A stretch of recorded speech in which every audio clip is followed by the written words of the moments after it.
Listening to Christina from Christina Writes, writing under pen name Christina Lease, and I wanted to share with you 7 lessons I learned from completing my first draft.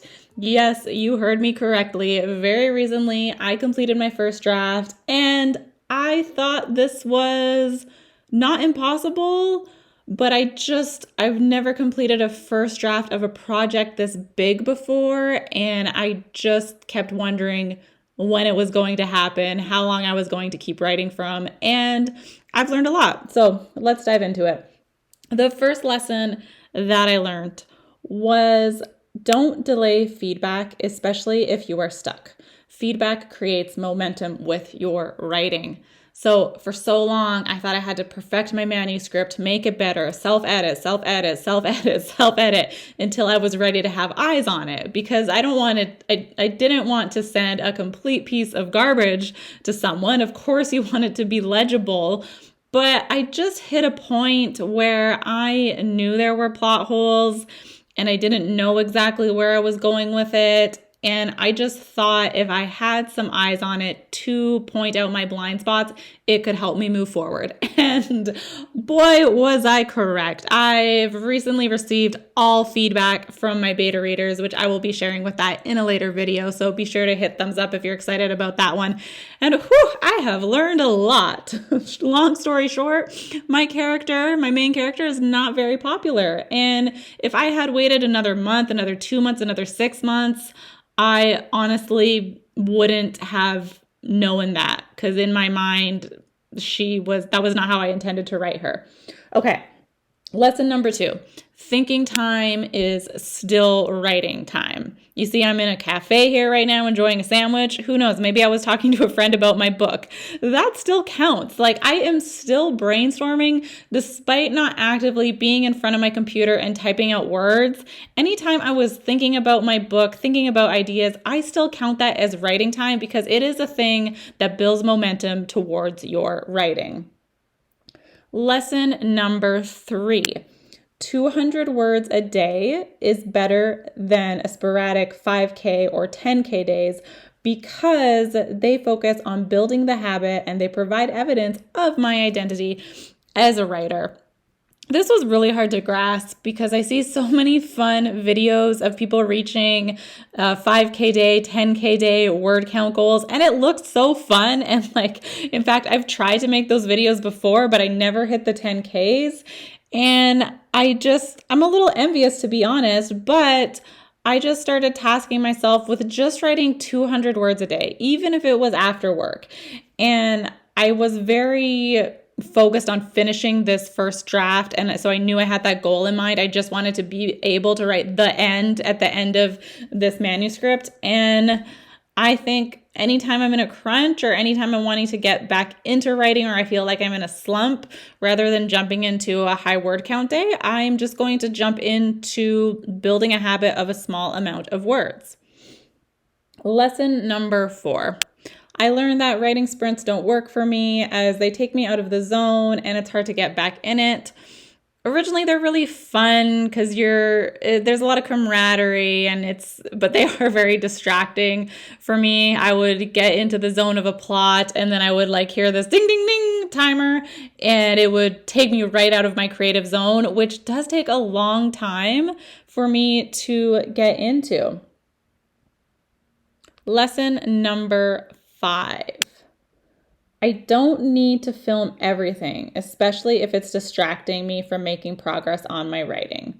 It's important for me to have a balance and know the bigger picture. And I'm going to expand a little bit on this. So this channel right now, I'm very excited about it. As you know, if you've been here before, like I used to make English as a second language, teaching English content, and I completely just threw that out and went to making writing and book content.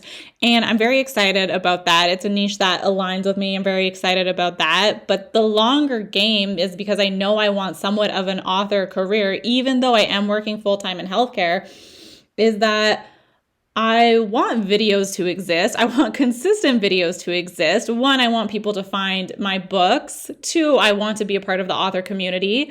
And perhaps in the future, as part of my author career, I want to look into editing or book coaching.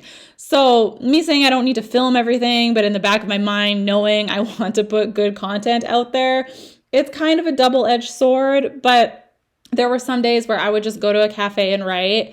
And this is funny, I know, because I'm showing you old cafe footage here. Well, now we're in a bookstore. Yay! Love this bookstore. This bookstore was in Prague. Super easy to get lost here. My friend actually lost me, and we lost all our cell service, and she couldn't find me. But of course, if you're going to get lost in a bookstore. Anyways, very tangential.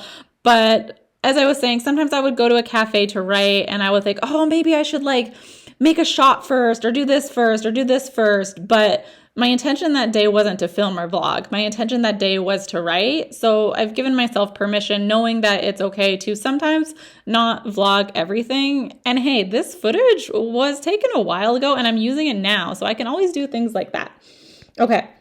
Lesson number 6 is, yes, the blank page is scary, but there are worse things in life. So this darn blank page, I've just gotten into the writing community recently. And when people said fear of the blank page, it didn't really resonate with me until I actually started writing. Wow, just take a look at this bookstore. There's so much space to walk and walk and walk. There's a lot of English books, but there was also a lot of books in Czech. But anyways, the blank page is scary. But you know what? I would open that blank page and think, I'm going to write 200 words. And sometimes I would write by writing, I don't know what to write. And that's a very common trope, but for a reason, I think many writers do this. I would write, I don't know what to write. Maybe Mia should do this. Mia, that's the name of my main character. Maybe she should do this. I'm not sure. Blah, blah, blah, blah, blah. And then eventually I would begin starting to write in her voice, you know? Oh, did you see the Atlas 6 in Czech? That was so cool. Okay. So the blank page is scary. I think eventually I'm going to make a whole video on battling our fear of the blank page, because it's just so common and it's such a ridiculous minimal fear when you think about it, but that's for another video. Okay. Ooh, also, I just love the fashion in Prague. Everyone is so stylish. Look at this tram cafe. It's so pretty. Okay. Lesson number 7 is, you won't know your ideal writing routine unless you experiment. And as life changes, that routine could change as well.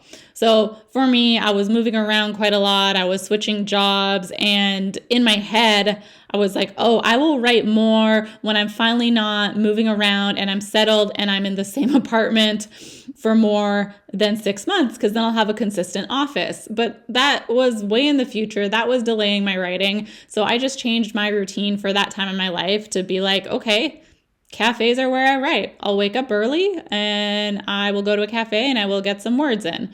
Then I was working full-time as an occupational therapist, and I thought, okay, when I return home from work, I will get some words in at my desk. And it's just, it changes as my life changes, and I don't think any change in our life, outside of our writing life and outside of our writing routine, I don't think a change is an excuse to stop writing. I think it's a great excuse to pause writing for whatever change you're going through, but not to stop writing, because you can always just reevaluate and decide when you can start working on your manuscript again, because you have that dream of self-publishing or traditionally publishing your first book. And I want to leave you with this video. Just look how beautiful Prague is. Let me know if you've been before. If you want to go, let me know if any of the lessons I shared with you today resonate with you. And I will see you in the next video. And thank you so much for watching. Thank you.